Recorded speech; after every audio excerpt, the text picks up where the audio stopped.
Good morning, everyone. Hopefully you all survived the storm okay and were able to get everything you need to get done despite all the snow. I knew it was going to be bad, but I did not think that it was going to be that bad. You know, they always say we're going to get 8 inches, 10 inches, 12 inches, but it was certainly true to form this time.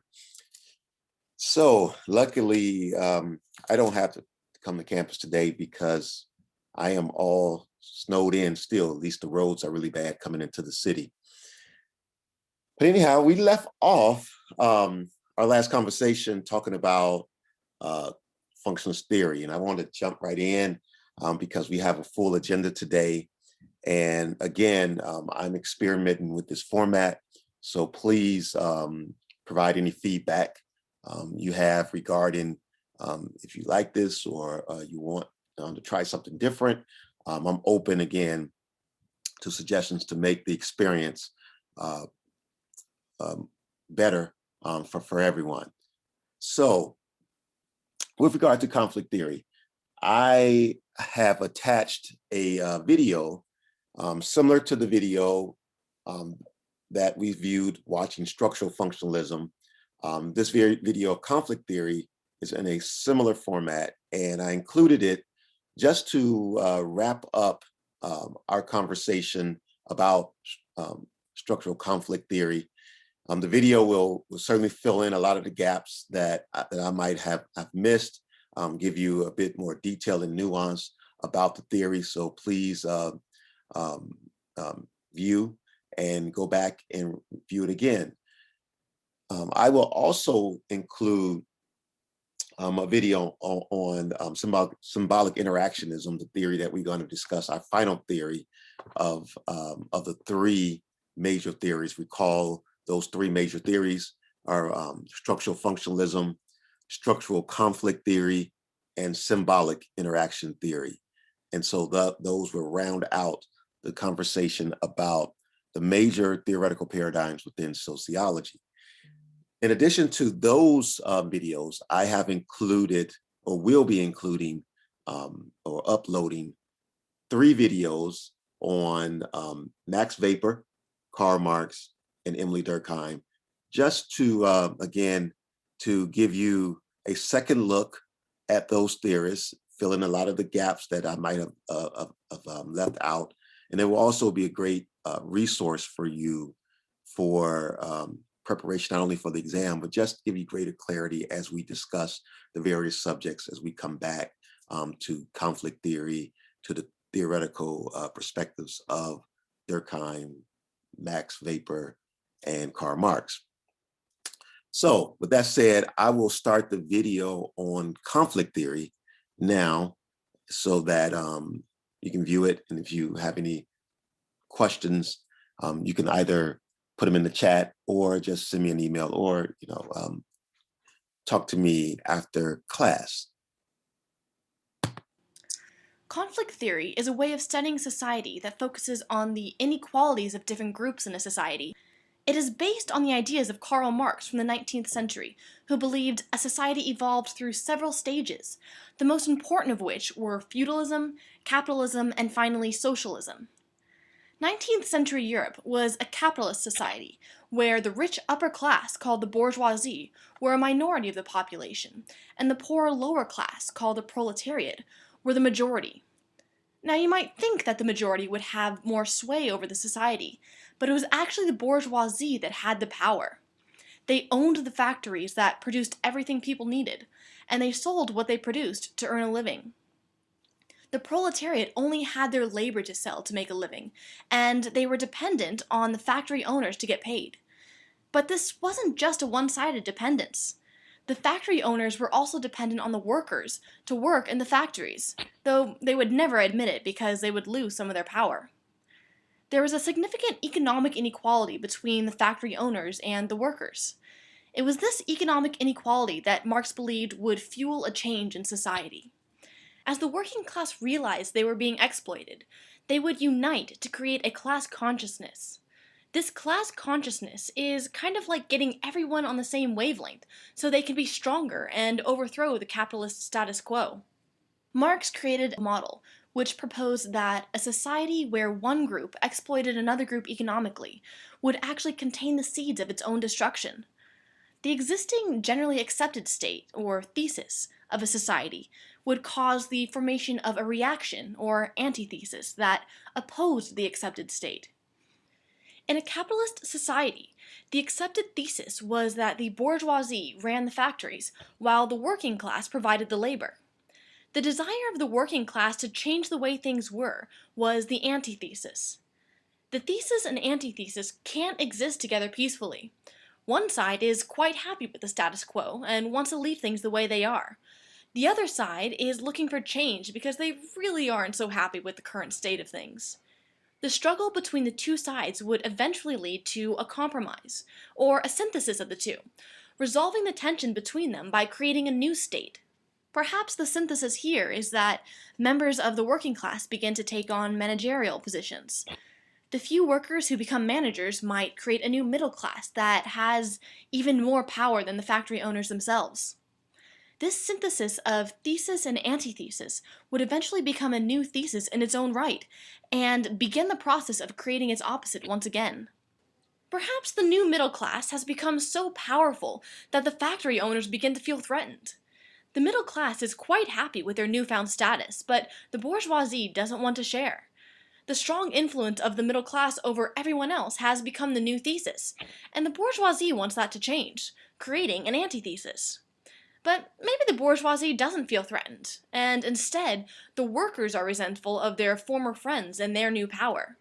Now, the workers want the status quo to change. The antithesis can arise from any source of unrest to oppose the thesis. Even after this struggle is settled, there would eventually be unrest again, and an antithesis would spring from that new source of unrest and tension. The idea of two opposing sides has come up many times through history. W.E.B. Du Bois was very influential in the struggle of African Americans for equal rights, and the women's suffrage movement created tension and eventually changed society. Each of these conflicts between the status quo and its opposition resolved into a new thesis, which just waited for the next source of tension to come along. Conflict theory does a wonderful job of modeling the often drastic changes that occur in a society, but it doesn't take into account the stability that a society can experience, and it doesn't explain how a society is held together, and it really doesn't like the status quo. There is much to be said for the application of conflict theory, and much that it leaves unanswered. All in all, it's another tool in our belt to understand the complexities of the society we live in. Okay, watching the video sort of reminded me of one of the things I sort of didn't emphasize enough in talking about the theory of conflict theory versus structural functions theory. Conflict theory very much answered the question, or at least the critique, of structural functionalism, in that whereas structural functionalism does not do well in answering the questions of social change, as it sort of emphasizes the status quo, the conflict theory does a great job of explaining social change, but it does not do a good job of explaining the status quo. And so that's, again, one of the critiques or limitations of structural functions theory, conflict theory, in that it struggles with explaining the status quo. Likewise, structural functionalism struggle with explaining social change. And so just something to note with regard to the theories. And so with that said, I would like you also to think about the issue of capitalism, and what does it mean to say that America, for example, is a capitalist society. What is a capitalist society? What are the dynamics of a capitalist society? And what are the strengths and limitations of that society, at least in the eyes of conflict theory? And so just something that you want to think about. All right, I want to now to move on to our last final theory, symbolic interactionism. Symbolic interactionism is a theory that differs from the other theories that we have discussed, in that symbolic interactionism is a micro level theory.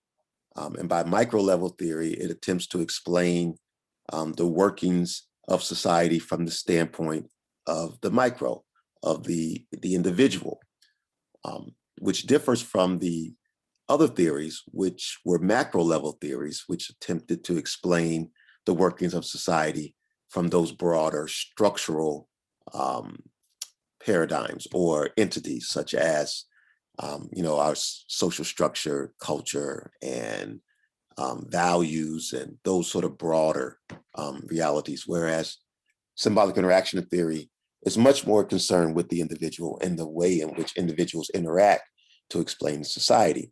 And so it is very much concerned with the everyday forms of social interaction, maintaining that it is through our social interactions that we develop a sense of shared meaning, a sense of society, a sense of peoplehood, a sense of culture developed through our interactions. And while we interact with individuals every day, I suspect that we rarely ever stop to think about the significance and the value of those interactions. But it is through our interactions that we form friendships. It's through our interactions that we form family. It is through our interactions that our institutions are able to function. We often talk about social institutions as if they were some object entities that exist beyond the people that make up those institutions. And what symbolic interaction reminds us is that our society is made up of people, and it is through the interactions of those people that we get a society. I mean, certainly we cannot or could not have a language without people communicating, people interacting. When we go to work, we interact with others in order to perform the particular job that we're doing, in order to serve the people that our job is intended to serve. All those interactions takes place is what defines our place of work. And symbolic interaction theorists sort of alert us to that and maintain that we can understand the society at large by understanding the types and qualities, the quantity of interactions that take place on any given day. Our everyday forms of social interactions is what explains the society as a whole. And so, whether we're talking about our political system, we spent a lot of time in class, for example, talking about our education system from the standpoint of conflict theory. But likewise, we can look at our education system from the standpoint of symbolic interaction theory. Symbolic interaction theory would sort of point out that our education system is made up of students, of teachers, of administrators, of custodians, cafeteria workers, a whole host of other individuals that make up the school system. And those individuals interact in that school system. They have various roles, they have statuses, they have agendas and responsibilities. And it is through all those things that we get a system of education. And so from that standpoint, we can best understand the education system by understanding the individuals that make up that system and the various roles they play, the challenges and opportunities that they have, their agendas, their responsibilities, their obligations, their attitudes towards their roles. All those things make up the type of school system that we get. And so from the symbolic interactionist perspective, it is about the interactions that people have within the education, within the system of education that creates the system. So to talk about symbolic interaction theory then, we see that it is very much concerned with people's subjective experience with those interactions.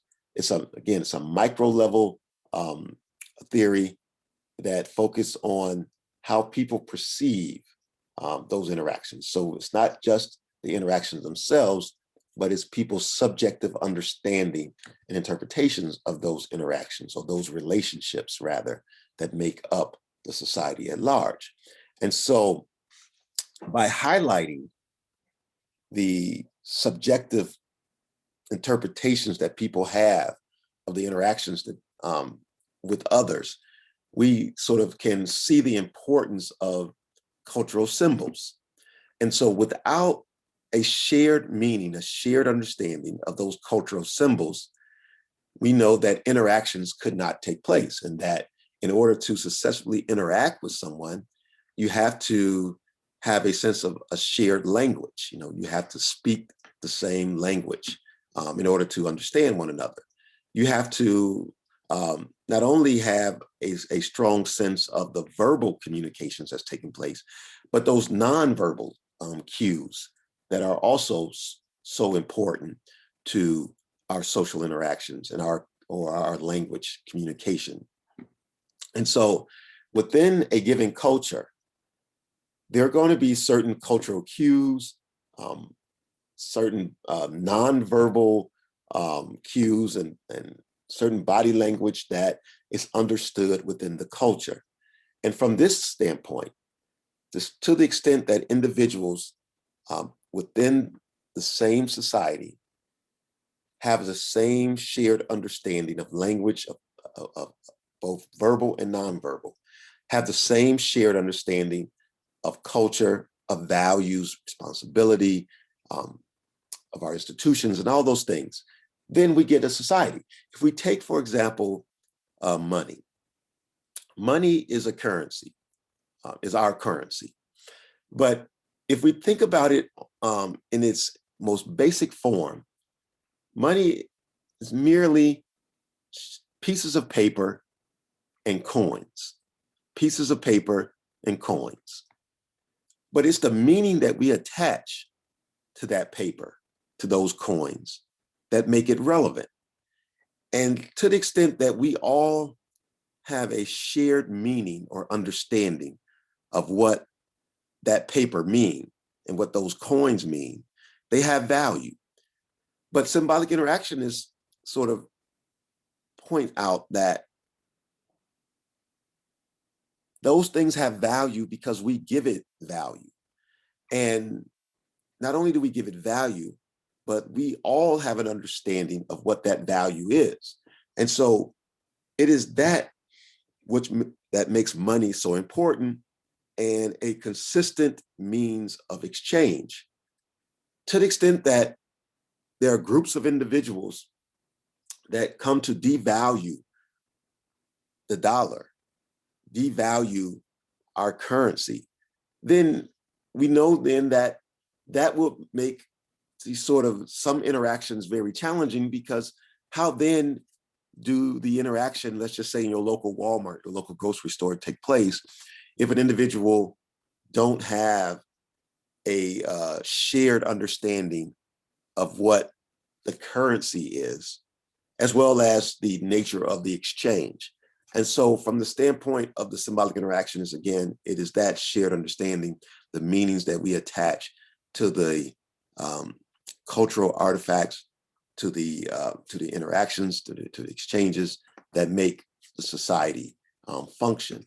If individuals did not have a shared language, if individuals did not have a shared understanding of the social norms, the values of the society, we would not be able to function as a society. And so those things are important. And so perhaps the essence of the symbolic interactions theory is this idea that through our interactions, we develop an understanding of reality.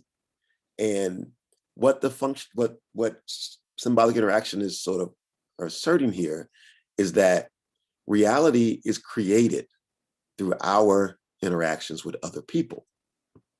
And that reality is constantly being shaped and reshaped, defined and redefined through each interaction. And by this, we can certainly see or think about our relationships with our friends, with our family, our significant others, the notion that by interacting with those significant individuals, we get a relationship. And that relationship becomes real in its consequences, in that we come to rely on those individuals. We come to expect certain things from those individuals. And those expectations that we have of the people in our life come to represent our reality. But that reality could not take place without a shared understanding, without an interaction that create those shared understandings. And so what symbolic interactions point out, that our world is made up of a series of relationships that we have with other individuals, that we have with things, with our job, with various institutions. And those relationships come to define our reality. And we recognize this in that everyone have different relationships to things, to people. And so all of our reality, they argue, is different because all of our relationships are different. Our relationship to things are different. Our relationship to people are different. And so because of that, my reality may be different from your reality. And this is perhaps one of the strengths of symbolic interactionism, but it's also one of the major points of critique of symbolic interactionism, in that can we truly say that there are multiple realities out there, or is there one reality? And from the symbolic interaction theory, certainly, they don't assert that there is sort of all these multiple truths out there that we can't possibly know anything and everything is false, because what is reality? The symbolic interactionism doesn't go that far, but they do argue that when they talk about reality and different realities, they're arguing that because we have different relationships to different people, different things, we have different realities with regard to our relationships with other people and other things, and that my relationship to daily college as an instructor is very different than your reality with daily college as a student. And so you're going to experience daily college in a way that's far different than the way I experienced daily college. And so my feelings, my interpretation, my role, all those things are different with daily college than yours. And so my reality of daily college is going to be different. And so that's what symbolic interaction is getting at when they talk about reality is created through our social interactions, and that everyone will have a different reality, recognizing then that there are multiple realities. And so I know that gets sort of wordy and circular, but we'll certainly come back to it. And I hope that the video will shed greater light if there is still some uncertainty around it. But the symbolic interaction theory it's very, it's one of those theories that is very abstract. And so we really have to think about what the theories are trying to get at when they talk about sort of this sort of construction of reality and the importance of our social interactions. So I want to talk about the people that influence social interaction theory, because maybe we can really hone in on what the theory is trying to say by looking at those theorists. Because when we talk about the interactions, actually, I got ahead of myself here. I want to talk about power, because I think that's a very important point here on this slide here, because symbolic interaction theory was an influence a lot by conflict theory, in that symbolic interaction theory recognized the different dynamics of power.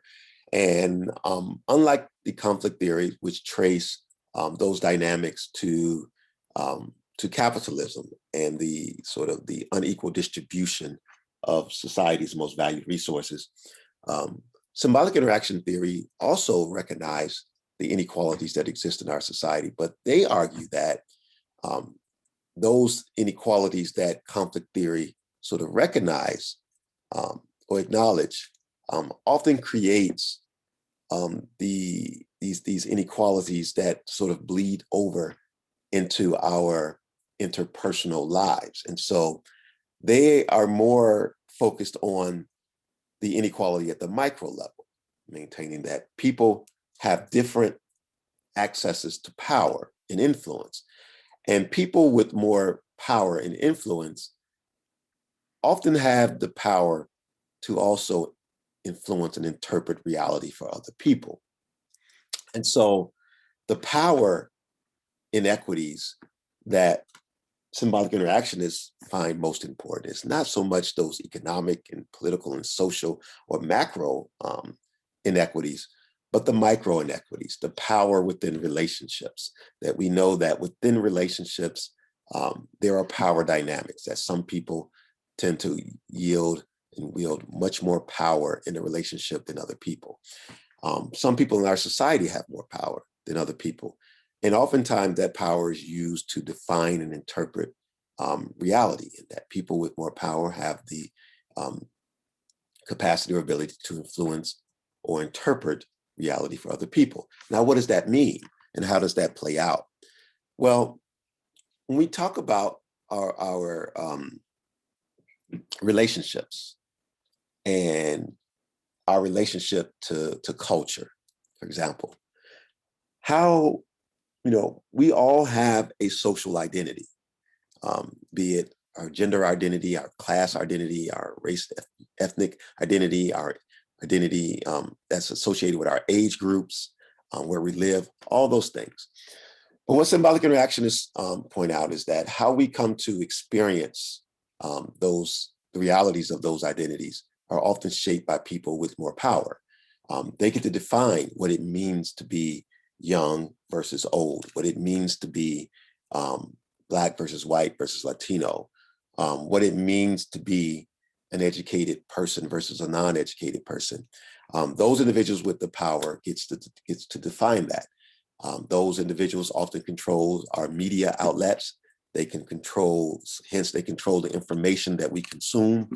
They can control the institutions that we experience, which will then define how we experience those institutions, which will then define the kind of relationships that we have within those institutions, which then defines our reality with those institutions. So from that standpoint, those power dynamics often play out in terms of how individuals are experiencing or understanding the reality in which they are living through. And so the power dynamics are extremely important. And so again, we're talking about the importance of social life and how those experiences come to shape how we experience the world. And again, the focus is often on our subjective experiences. And because we all have a different, approach or position in how we see the society and its institutions and relationships, we know that we are all at any given time experiencing the same thing in a very different way. So, who were the major theorists within symbolic interactionism? Max Weber, a name that we're familiar with, was very much an instrumental theorist within this paradigm. Recall that that Max Weber emphasized the importance of subjectivity, and he emphasized that we can best understand society from the standpoint of the people who are experiencing it. And so this is very much in line with symbolic interactionist theory. George Herbert Mead is another important person within the discipline. In this perspective, I believe this is a name that we are just now being introduced to. George Herbert Mead was a micro-level theorist, and he considered the founder of symbolic interactions perspective, and that he was very much concerned with the importance of our interactions in shaping our sense of self. And the individual who perhaps took the paradigm the furthest theoretically is a guy by the name of Erving Goffman. We're going to talk about Erving Goffman's dramaturgical theory a little later in the course, but it's important to note for now that Erving Goffman was very much instrumental in the development and creation of symbolic interactionism with his discussion of dramaturgical theory, where he argued that life is like a play, where individuals are playing roles. They have props, they have scripts. This perspective highlights that we are very much concerned with controlling our sense of self. And Goffman pointed out that most of us have multiple selves, and that we present a different self to different people. And so therefore, how we interact and engage with our parents are very different than how we present and interact with our peers. And the self that we present with our peers is perhaps very much unknown to the self that we present with our parents, recognizing that we're playing a role like actors on a stage, that we are constantly acting and presenting the self that we want depending on our audience, and that we very much consider all those things in our social interactions, that our social interactions is about who are we performing for, what self do we want to present, and what we need in order to present that self. So our clothing is a choice. Our possessions are choices that are merely props that we use to present the self that we want to present in a given interaction. And so Goffman was very much in highlighting the important role of the social environment for defining and presenting our self, our sense of self. And finally, we have George Homans and Peter Blah. Both were very much instrumental in social exchange theory, which we'll spend some time talking about. Social exchange theory is what guide our interactions with others, arguing that we all seek to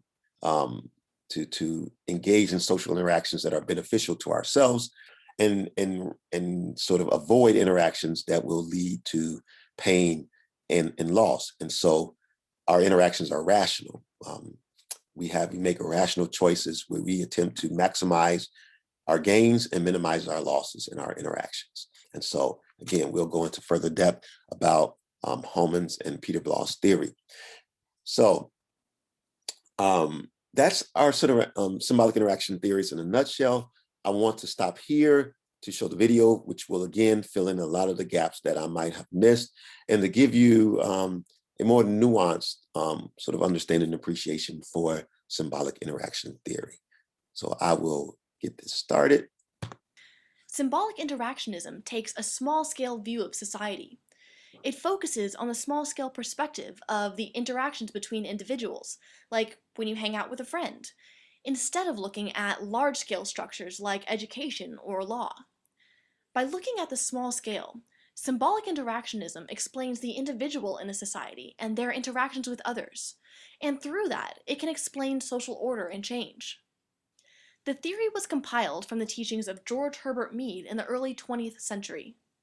He believed that the development of the individual was a social process, as were the meanings individuals assigned to things.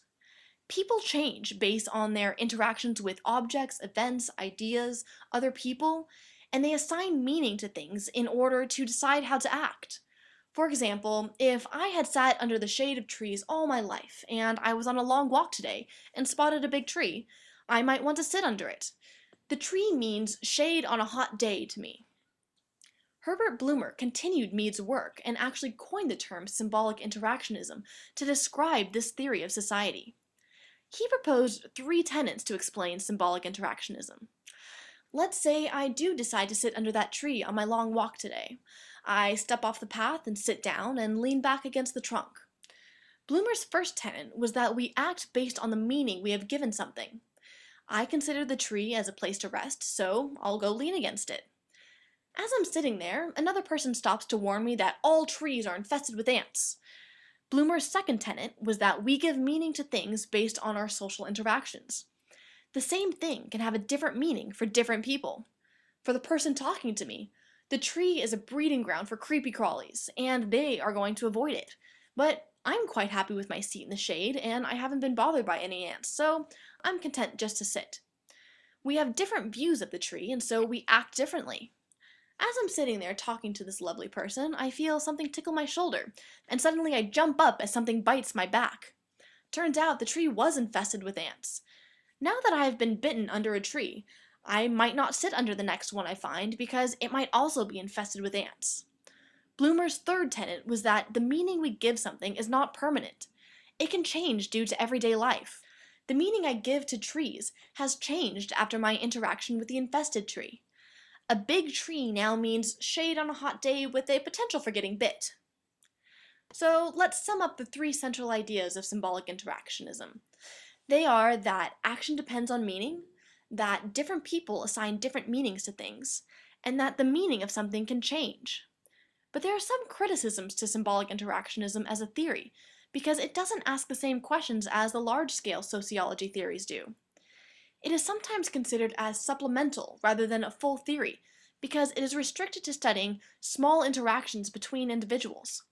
While this is true, symbolic interactionism gives a different perspective to sociology that is necessary for fully understanding a society.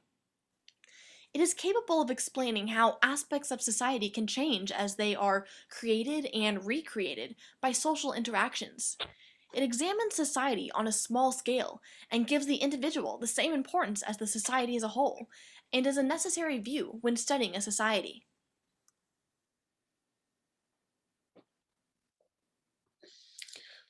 Okay, I want to now stop here and allow time for reflections, for thoughts about symbolic interactionism. And so for your next assignment, I would like you to just do a brief sort of compare and contrast. I would like to get your thoughts on symbolic interactionism with regard to a couple of strengths, and a couple of limitations. You know, what are the strengths? What are the limitations?